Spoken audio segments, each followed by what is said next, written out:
Maradyaw na buntag sa tanan ng mga Surigao labi na din sa dakbayan sa Surigao o sa Milan, Surigao del Norte o usab sa pulo sa Siargao, Bukas Grande o usab sa atong silingan na probinsya na mao ang Dinagat Island. Ani ana usab ang inyong igsoon Jimar Peral de Lapa Gabino, makikiban sa idyo suyod sa 30 minutos magsugod sa alas 9:15 hangtod alas 9:45.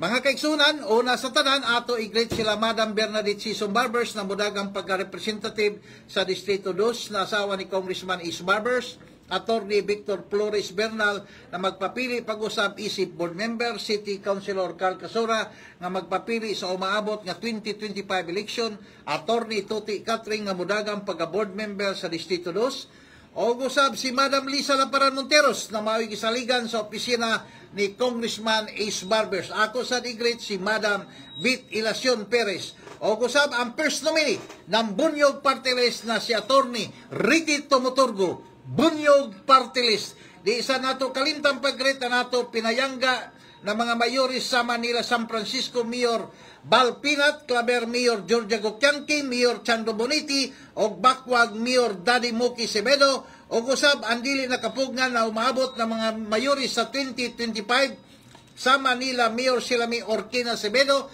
sa lungsod sa Bakwag, Mayor Dominador Yoyoy Isma sa lungsod sa Alegria, o usab kan Mayor Dan Salvacion sa lungsod sa Burgos na magserbisyo sa kinasingkasing o tarong na panggobyerno alang sa katawhan. Dan Salvacion pagkamayor sa lungsod sa Burgos sa Pulo sa Siargao.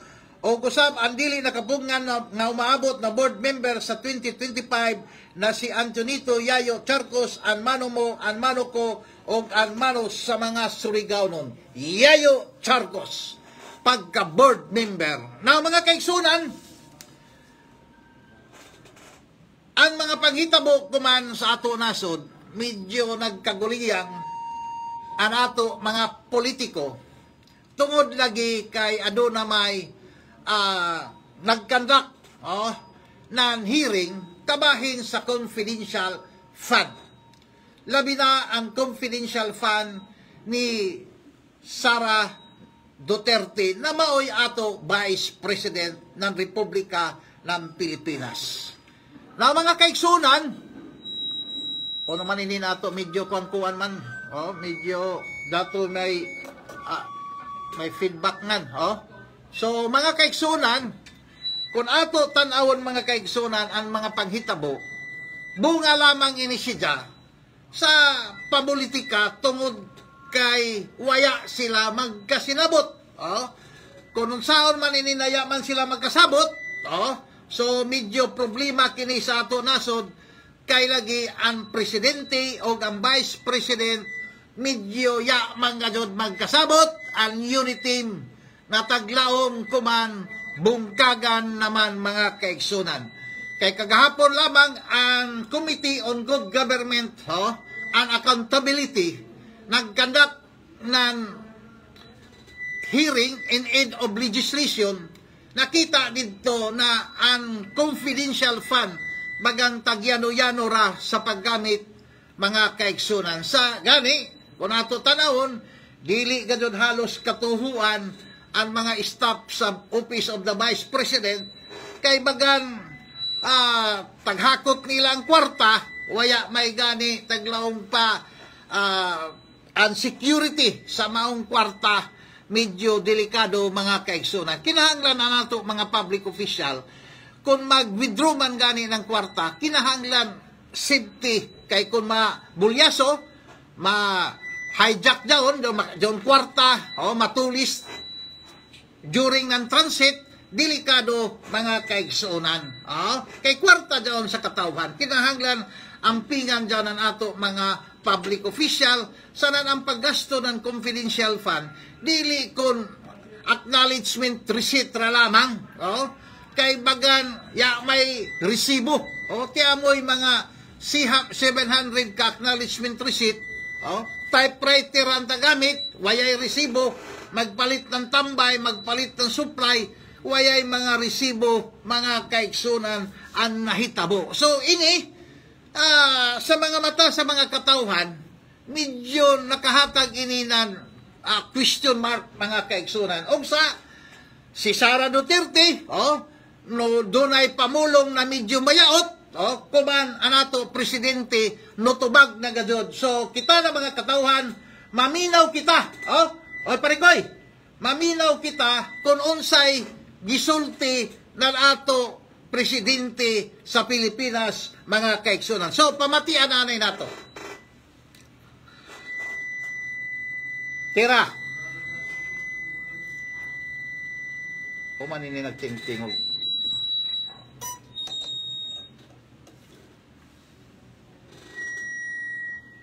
Nakakabahala ang mga bayad na narinig natin itong mga nakarang araw. Nandiyan ang walang pakundangang pagkukula at ang pagbabanta ng planong papatay ang ilan sa atin. Kung gano'n na lang kadali ang pagplano sa pagpatay ng isang presidente, paano pa kaya ang nangaliwa na mamatay? Ang ganyang kriminal na pagtatangka ay hindi dapat pinapalampas. Yan ay aking papatagal. As a democratic country, we need to uphold the rule of law. Ako, bilang pinuno ng Executive Department at lahat ng mga nanunungkulan sa pamahalaan ay may sinumpaang tungkulin. Natutog din at pangangalagaan ang konstitusyon at ang ating mga batas. Kaya hindi tama ang pagpigil sa mga halal ng bayan sa paghahanap ng katotohanan. Hindi na sana hahantong sa ganitong drama kung sasagutin lamang ang mga lehitimong katanungan sa Senado at sa House of Representatives. Ang katotohanan ay hindi dapat itokhang. Tapos na sana ang usapang ito.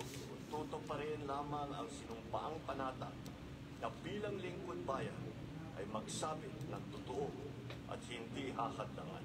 Imbis na diretsahang sagot, ililihis pa sa kwentong chicheria.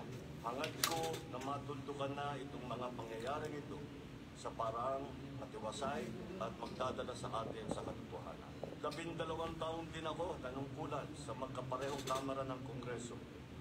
Batid ko ang kapangyarihan iginawad sa kanila ng taong bayan at ng ating konstitusyon.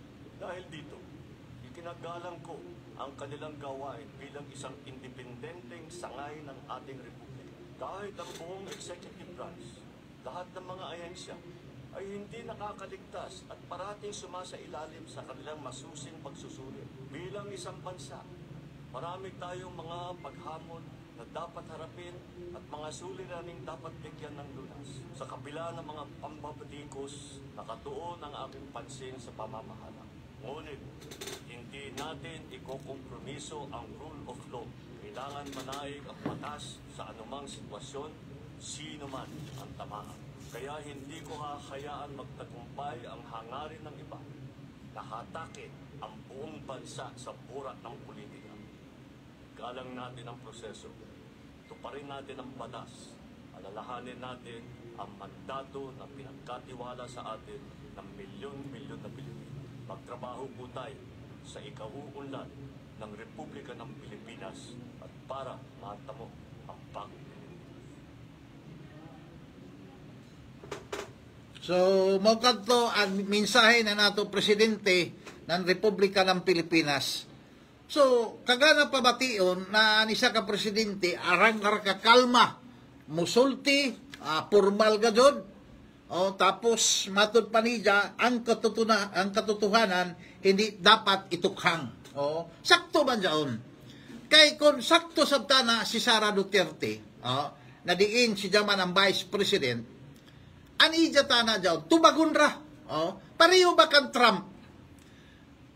Si Trump tagpasanginlan ija tagtubag, so kuman no daog siya pagka-presidente ng Amerika. Anato sabtana si Vice President Sara Duterte mutubag siya sa mga pangutana sa lower house mga kaigsunan apil na ang Senado. Kay di nila lamang mapakita ni Sara Duterte na ang ija pagserbisyo tinuuray. Dili kon taglawang panato lipat-lipat mga kaigsunan. Anahitabo ko man medyo dili maradyaw ang mga diskarte ni Sara Duterte o nakahatag ini siya ng kabalaka sa ato presidente, labi na kay Jaoy Ija dili marajaw na plano mga kaigsunan na diin ang kinabuhi sa presidente, kinabuhi ng First Lady, kinabuhi ng Speaker of the House, medyo daon sa kakuyaw mga kaigsunan. So makahatag ini ng kagubot para dako para matapos na ini, ang Vice President mutubag lamang kununoy pangutana. Kung tinuod daon, matod pa sa Bible, the truth will set you free. So amo na daon, kung tinuod daon, kung dili ba tinuod, tubaga para matapos na inin problema ng Pilipinas parte sa pamulitika. Now dito sa lungsod sa Burgos mga kaigsunan, ang umaabot o dili nakapugan na mayor diha sa Burgos, sa lungsod sa Burgos, sa pulo sa Siargao, adunay unta plano na maghimo ng isa ka international surfing competition niadtong October in coordination ng probinsya ng Surigao del Norte. Apan, yain ni siya kadadyon tungod kay ang mayor mismo diha sa lungsod sa Burgos, ija ini tagbabagan kay dili man siya muhatag ng mayor's permit na magamit ang kadagatan sa mga partisipante, mga kaigsunan. Unta na ang mayor diha sa lungsod. Man ako makakilaya. So, kung sakto ang mga pamaagi magsubay sa proseso, kay nulukat man o atempang sa paglukat ng mayor's permit, waya man ka mumuhatag, o no ini siya katinuod mayor, kaya ka mumuhatag ng mayor's permit para adunay international surfing competition, kay primero pa untay ni, pero naon siya may, tungod kay nubabag ang mayor, o no ini siya katinuod mayor, diya sa lungsod sa Burgos, kay matod pa ni Mayor Dan Salvacion na umaabot na mayor din sa lungsod sa Burgos na ang first prize kuno 100,000, ang second prize 50,000, ang third prize 20,000. So ini-open ini sa mga lumulupyo sa lungsod sa Burgos para adunay taglaong pa kalipay na diin mumarka sab sila na diin ang ila lugar usasab ka tourist destination.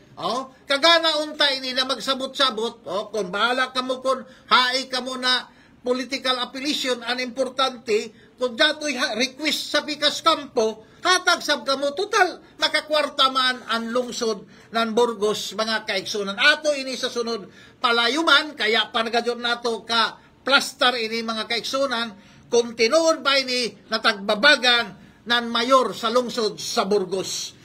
Now, mga kaigsunan, ang opisina ni Congressman Is Barbers o ni Governor Lyndon Barbers pinaagi sa Medical Assistance for Indigent Program mga kaigsunan, nagserbisyo sa katawhan sa intero probinsya na diin adunay sa City ka mga pasyente. Ang tagsuyod tag-confine isa ka buok o ang outpatient sa OPD or outpatient department adunay 66 kabuok na pasyente mga kaigsunan o sa Lindon opisina adunay 36 nga iyang gitabangan o sa opisina ni Congressman Is Barbers adunay 30 ka pasyente. Now, ang total na amount na gigasto sa opisina ni Governor Lyndon Barbers, di kabat kini sa 136,761.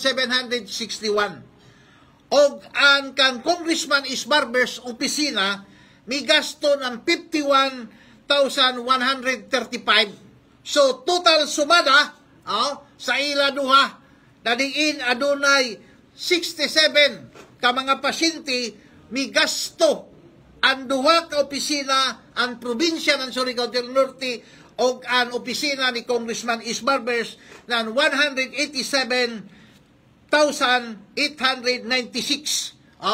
kagahapon ra ini siya nahitabo. November 25 mga kaigsunan, Lunes, kagahapon nahitabo ini siya na diin adunay tagserbisyuhan na mga katawhang Surigao noon na 60 city og nogasto ang duha ka opisina, ang Congressional District o ang probinsya ng Surigao City, ng Surigao del Norte sa kantidad na 187,896. So adlaw-adlaw na nato ini siya para masayod gadod ang mga katawhan, mga kaigsunan. Tuod, mga kaigsunan, adunay nasigpatan nato mga kaigsunan regarding sa sea ambulance na diin ang tag-ija ang probinsya ng Surigao del Norte na diin ono ini katinood na sa panahon na si Gobernador Lalo Matugas ang gobernador na diin hapit na mapupos ang ija termino kay lagi na pildi man siya tagdunar ang mong sea ambulance sa lungsod sa General Luna. Og nakitaan ini na taggamit-gamit ni Tigbak, Tigbak Bingo Matugas, mga kaigsunan, unsa kini katinood, Congressman Bingo Matugas, na imo taggamit-gamit ang sea ambulance na para unta sa mga pasyente na adunay sakit sa lawas. O man, dao ba day imo sakit kay imo man tagamit kuno sa mga kaislahanan. Tungod sa imo pangampanya, gigamit nimo ang butang sa gobyerno na diin ang ayan gamiton sa mga masakiton na mga pasyente apan unsay nahitabo mga kaigsunan, unsay ni katinood na si Congressman Tigbak Bingo Matugas ija ini taggamit-gamit para sa ija kampanya pagkagobernador mga kaigsunan. So dili ini siya maradaw na gamiton ang sea ambulance na diin tagdunar ni former Governor Lalo Matugas sa ija rasab lungsod na General Luna na diin ang mayor an ija kapikas ang kanhi gobernador na kuman mayor sa lungsod sa General Luna. Kung tagdunar ini ng probinsya, I don't know kung proper ba na pagkadonar, kung luna ba'y authority gikan sa sangguniang panlalawigan, questionable ini sida, o sa mulaong ako na kinahanglan ang sea ambulance gamiton sa official business na dili kung pangampanya ni Congressman Tigbak Bingo Matugas, mga kaigsunan. Kay malisod karadaw na gamiton ang property ng General Luna kay tagdonar naman kuno inday kung taguno pagproseso tagdonar naman kuno tana dyan sa General Luna as sea ambulance para gamiton sa masakiton pagkahuman gamiton sa pangampanya ang gasolina na ininasab sino na sa nagamit, gobyerno na sa nagamit, ang naggasto na para dako dili jaon maradaw na mga politiko na mag-enhance o mag-promote ng ilang kandidatura o gamiton ang mga sakyanan labi na inintag tawag na sea ambulance. Why nada ini na mga politiko? Kaya unuman, ila, ang tag-ija ang gobyerno balin na nga watkaw. Anything na taggamit nimo, dili kun official business ang maong sakyanan, makonsider daw na kawat mga kaigsunan. Consider iton. Kayo naman, butang daw sa gobyerno, dili man daw kun pangampanya, di man kun imo daw personal na gamit, nanang gasolina pa ng dahon, ang nagmintin pa ng operator, gobyerno man na naggasto, pagkauman, gamit-gamiton na lamang sa pangampanya, sa personal interest ng isa kapolitiko, mga kaigsunan. Why nada? Why nada? para sa kamaturan sayri mga kaigsunan. Gaon na mga klase na mga politiko, dili ang ayan daw nato butaran. Kayo naman, ya pagani mag-gobernador, sos grabe na ang pag-abusar sa paggamit ng mga ambulance na nato gobyerno. Samot na ang mga sakyanan, mga kaigsunan. Nabukari kita sa utang, mga kaigsunan. Utang. Ang probinsya ng Surigao, panahon ni Lyndon Barbers, nangutang ng 330 million na diin, matod pa ng isa ka politiko, mabayuktot kuno sa pagbayad ang mga katawan Surigao nun sa maong utang. Mabayuktot. Pero, sa panahon na siya, sa panahon na ang ija, tiya, o gan ija, tiyo, nijagan, o nahimong gobernador sa lalawigan sa Surigao del Norte, ang ila utang adunay 800 million kapisos, mga kaigsunan, o ang maong utang dito ra ihapak sa pulo sa Siargao, mga kaigsunan. Ang kang gobernador Lyndon Barbers nangutang siya ng 330 million kapisos, pero ija tagbutang dinon sa Provincial Sports Complex o Provincial Grandstand, mga kaigsunan, na diin ang tanan munisipyo makagamit sa maong Provincial Grandstand.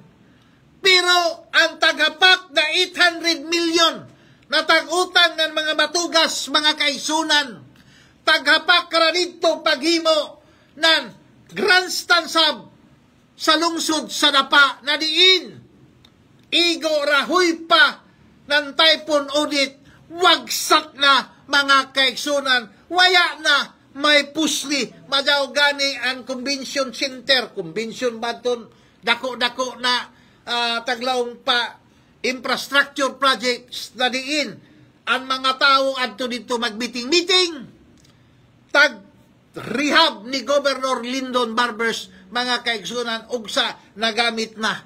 Pero dadton grandstand mismo, mga kaigsunan, sos, ayay, guba, sa dunan ka, mga kaigsunan, kung waya kumasadyop, ang utang na 800 million kapisos, dito halos tagbubo sa Provincial Grandstand na diin wayain taon kapusli ng mga katauhan. Pero kan Governor Lyndon Barbers, ang ija 330 million na diin ang halos nagbayad sa maong utang, mao ang kita sa Provincial Grandstand kay economic enterprise man ang ato Provincial Grandstand na diin ang mga units dinon giabangan ng nagklase na mga negosyante, mga kaigsunan. Ug sa ang kita sa maong Provincial Grandstand gihapak ra sa pagbayad sa maong utang na diin nakatabang. Pero whereas ang utang ni Lalo Matugas o ni Sul Matugas sa ila administrasyon, mga kaigsunan, dili kon economic enterprise kay waya may nag-abang in taon sa maong Provincial Grandstand na diin hangtod kuman waya pa manadaw tungod sa kadako na gasto na himuon ng budget ng probinsya, mga kaigsunan. Kung mukari kita sa syudad, mga kaigsunan, pero tanaw nanay na to, inintag utang ni Sol Matugas o ni Lalo Matugas kay 800 million man ini ang nagbayad na nini ang katunga, mga kaigsunan, na kantidad na 400 million kapisos kapin.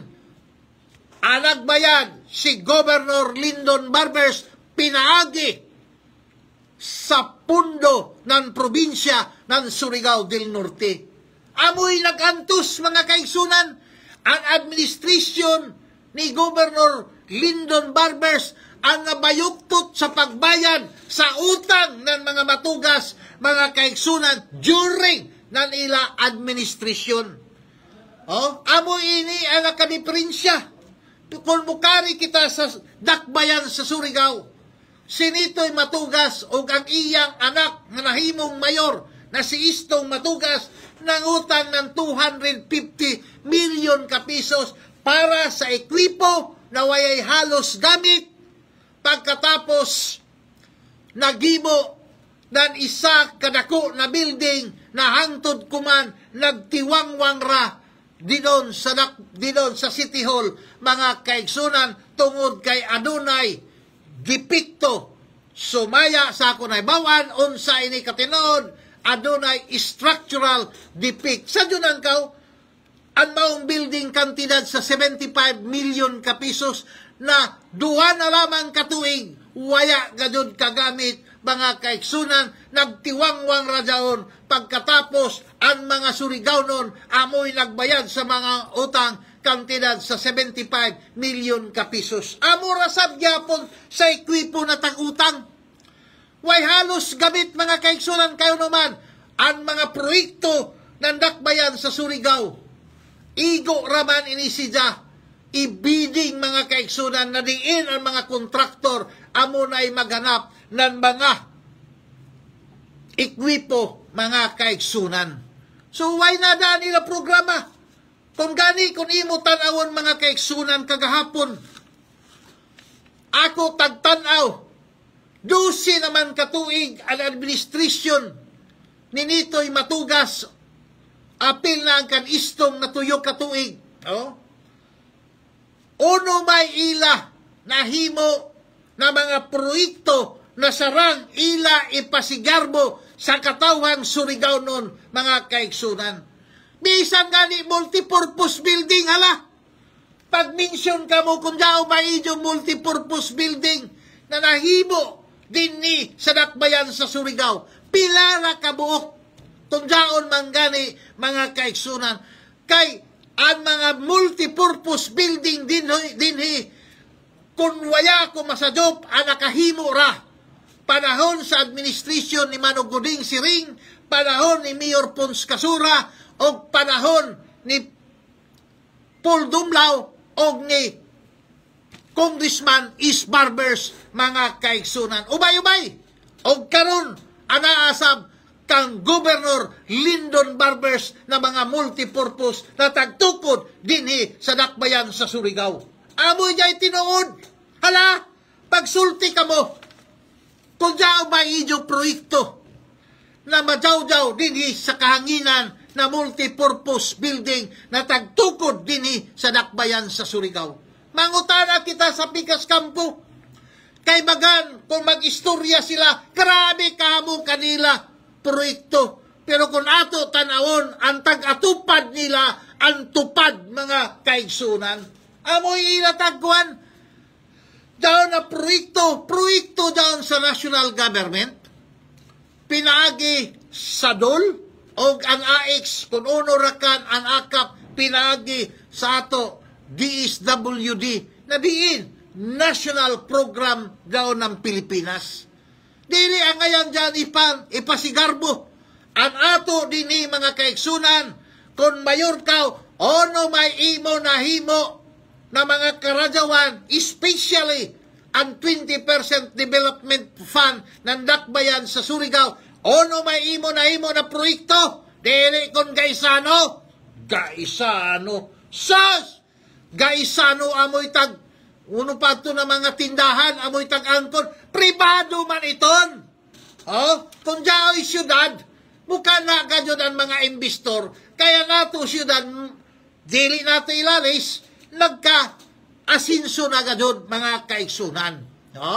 Kay kung ato tanawon, kung waya sab ang terminal ni Manong Guding, may di man mabibuan kilometro ang taglawang pa dyan, Barangay Luna. Anang pasugod gadod din doon, nahamok put up sa Barangay Luna, dyan terminal. Pagtukon ng terminal, hamok na dadyo na nagdason-dason na mga building na mga negosyante na nagtukod din doon. Pero kung mulaong ka imo project nimo Gaisano sus. Ay, si pamay kita imo ilaron. Mulaong ka, kung ikaw ang mapili pagka-mayor, iban kan tigbak, bingo matugas, pagka-gobernador, ipadadyo niyo ang akap, tupad, AX, kung uno na kan sa baraw. Nili man kon national project man dyan, nili man dyan pwede sa local government unit, kay mabankrupt man ang local government unit. Ang trabaho sa congressman, mga kaigsunan, kinahanglan, ipakita ni tigbak o bingo matugas na kanunay siya mo participate sa mga hearing sa Congress, mga kaigsunan, especially sa lower house, kaysa man siya ka-representative. Pero kung ato tanawan na nato television, mga kaigsunan, mag-abri kita bisan sa ato Facebook, may bingo matugas na makita nato. Ang makita nato, ang tuyok ka Surigao nun, si Dagook, tapos si Johnny Pimentel, pagkahuman, ang garbo ng Surigao del Norte, walaing kundili si Congressman Ace Barbers, na may chairman sa Quad Committee, mga kaigsunan. So dako ang role ni Congressman Ace Barbers, kayo naman, ubay-ubay ang ila mapanday na balaod tungod sa ila tagkandak na investigation kabahin sa drugs, public order, human rights, o katong usa, mga kaigsunan. So amoy nila kagana, kayo naman, dito makita nato na amo ba dya ang kinahanglan na mapanday ng balaod. Ubay-ubay na kumana na taglaong nila, tagpile nila na House Bill tungod sa Quad Committee, mga kaigsunan. Amo daw na sakto, pero nakita ba nato si Bingo Matugas? Waya! Waya! Si Isbarbers na nato kanunay makita. Gawas kintay na guwapo. Inday sa lamang ini si Bingo Matugas, mga kaigsunan, kaya may ato ini personalan. Ang ato lamang din Pariyo ba kan Daguok, maningkamot ang ato congressman, labi na kay mga Surigao noon, kinahanglan magpakita sila ng ila abilidad dito sa Kongreso, mga kaigsunan, especially mga committee hearing dito sa plenary, mga kaigsunan. So medyo yan na may kitay oras, ato ra kanini kay kagahapon niya kita makabasa, jari si Lalay Diaz Justiniani, bagang kandidato ini siya pagka-isbi diha sa San Francisco, si Datoy Hornalis, si Mary Hart, si Barangay Kapitan Luzano Altris, na kanunay kadod siya naglantaw ng karadyawan sa Barangay Bonifacio, kay gani ko man ang Barangay Bonifacio nagsugod na sa pagkalandag, dari sa si Doris Pistaño sa Igakit, si Greg Safico, o si Luglog de la Torre, sa Batang Grandstand ini siya, si Lilibet Monter Consigna, Cortil, patapos si Badong Ocon, si Lolong Cynthia, Lolan Cynthia, si Jackie Boy Isparo, si Lani Saulga, si Lucy Fumar, si Floripel Lopez, o guban pa, mga kaigsunan. Ang sa DXKS na Facebook, maganwaya na nato makita diri, medyo yan naman siya kita oras, anato lamang dinhin. Magiskot gani kita dinhi sa kabaturan sa iri, kang tinuod ra. Dili kita magbakak-bakak, kay matod panan ni President Marcos, nolaong gadyon siya, ang katotohanan hindi dapat itukhang. Kinahanglan nato masayra ng katawan kung unoy gadyoy tinuod, mga kaigsunan. Pero yan na may kitay oras, dari naman ang mga guwapa sa PhilHealth, mulaong ragan ako sa edyo.